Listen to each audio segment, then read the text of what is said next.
Okay, hi everybody. For today's video, like I had mentioned before, I want to do a segment on the free guide, the 10 things to do in the studio when you don't know what to do. And so I'm going to go ahead and do number 2 today, which is black and white studies. See if that's on. Okay. I want you guys, first of all, I want to talk about this paper. It's really good paper, and it comes in a pad, a lot of paper here, and it's a really good low-cost paper that's pretty as heavy as you can get in these pads, and it's 11 by 15, 140-pound paper. It's good stuff. I got it at Michael's. It was about $15, and sometimes you can do they'll do a buy one, get one half off, or buy one, get one free type thing. So I wanted to be sure to say that. And then also, we're going to be doing some small black and white and gray studies. And it's a great way to get yourself out in the studio and just play around and free yourself. You're experimenting, you're playing, and you can do this in color if you want, but the black and white and gray, I think, helps you to be a little bit more free. So, because you have all the values there that you need to make some good studies. So anyway, I have done some little ones, and I moved on to a little bit bigger, and then to a little bit bigger,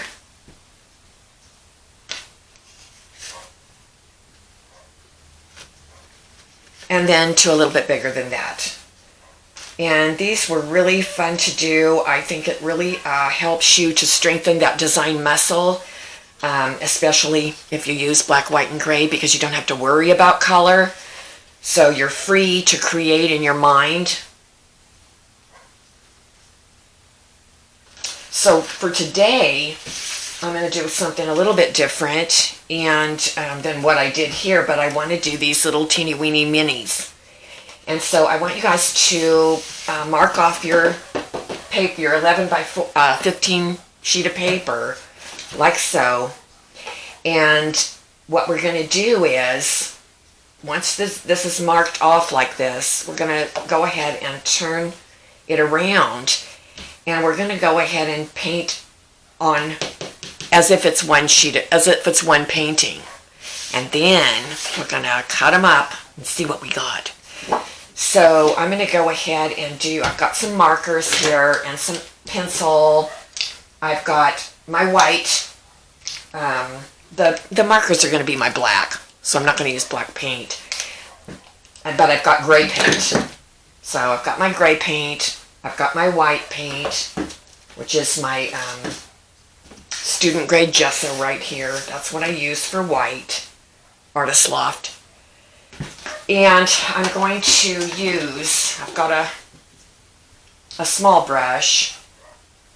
I've got my rigger brush, which is very thin, taped to a painter's stick so that I can paint freely with it. I've got a credit card that I'm going to use for scraping. And my pens, my paint pens, are various sizes. I've got the Posca large size. I've got the Sharpie paint pen, kind of a medium. And then I've got a small Posca pen. And I'm doing this in this order because in the order of sizes, because I want to have small, medium, and large marks and paint on the page. This being the small, I'm going to use this for my white in the end. So I'm going to use my blacks and my pencil to start, I think, and then I'm going to use the gray with the brush, because that's going to be a medium amount of paint. And then this will be my white, which will be a small amount of paint. So let's get started.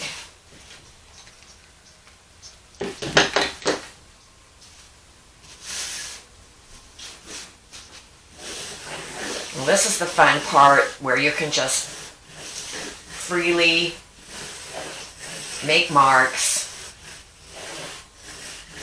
however you want to make them.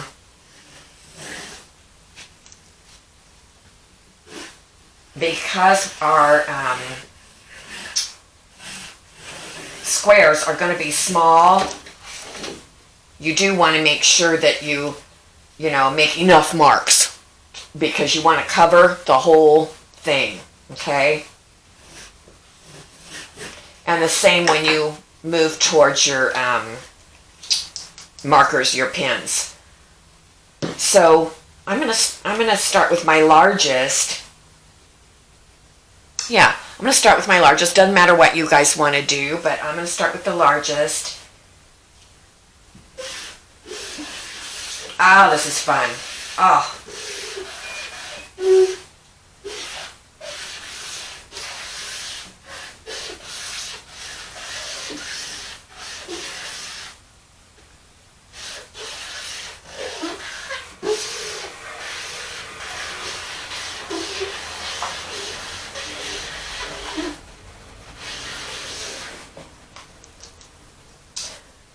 Okay, I'm going to make some of these marks a little wide. I like the way these are wide, so I'm going to make a few of these wider like that.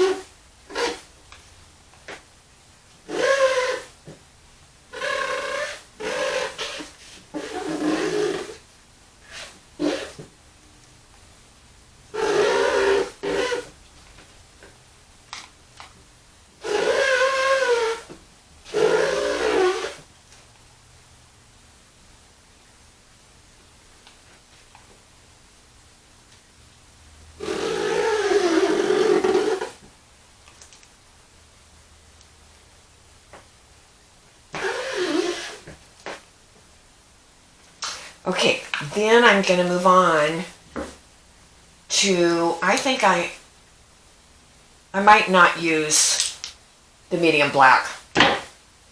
So then I'm going to move on to my littlest Posca. And go around in between and make some marks. Again, just, willy-nilly, however you want to do it. I'm going to run out of ink here.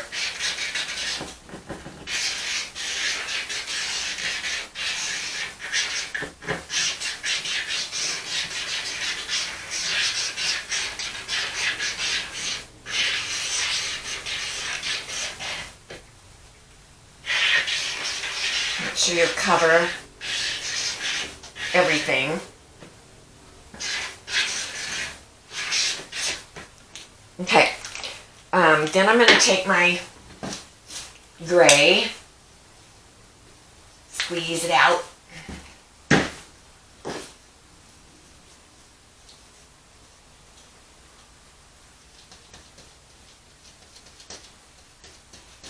So this will be a little bit, the marks that I do with my gray paint will be a little bit larger than what I've got here. Because, we're working small, medium, large. We want to put everything in. We want to get small in, medium in, and larger.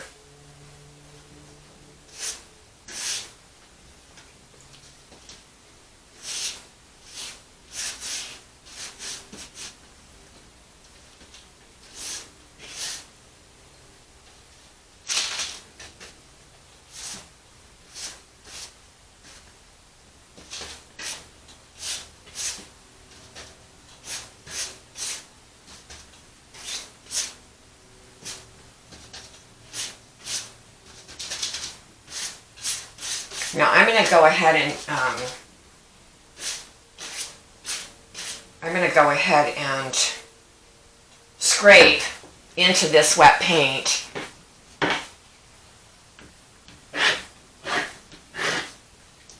With my credit card. Oh.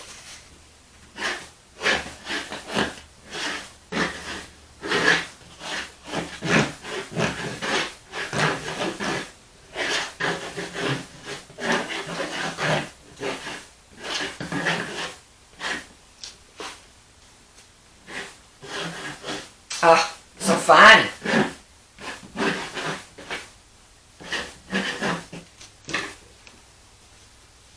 You know, I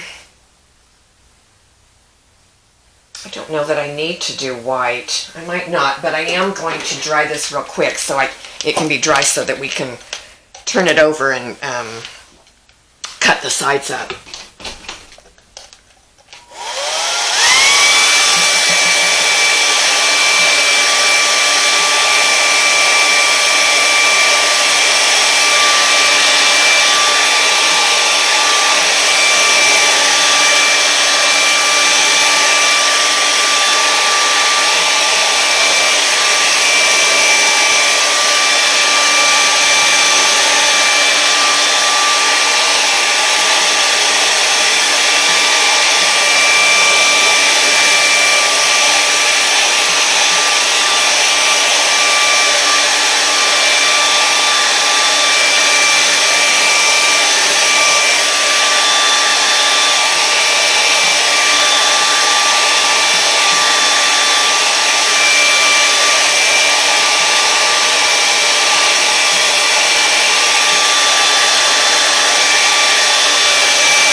Okay, that's dry enough. I may have said this already, but if you guys work really wet like I do and your paper starts to buckle, all you have to do is tape it down onto a board or a foam core board or something so that it stays down well until it dries, okay?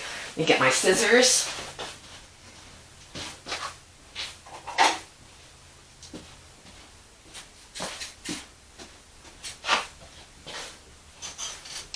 I didn't use my white because after I scraped, I can see some of the white coming through here, so that's white enough for me, so that's okay.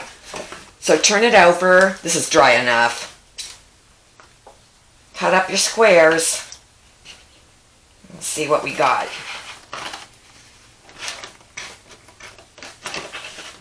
And then you guys can always go each time you do this, you can go a little bit larger and a little bit larger, you know, maybe just 6 and then 4 type thing. That's always a good way to scale up. I mean, you have nothing to lose with these. Nothing. You have nothing to lose. So it's such a great thing to do when you're first, you just maybe haven't been in the studio for a while and you don't want to go in. You have that whole thing going on, which we all do. And it's a great way to get motivated again. How fun are these? Pretty fun. You're going to want to do this over and over again. And like I said, try it with color.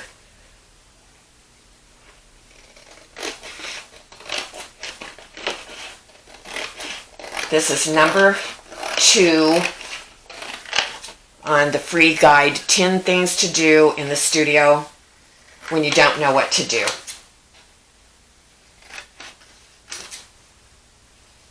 Well, I don't know about you guys, but I had a ton of fun.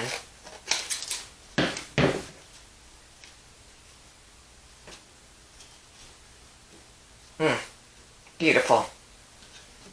Beautiful little works.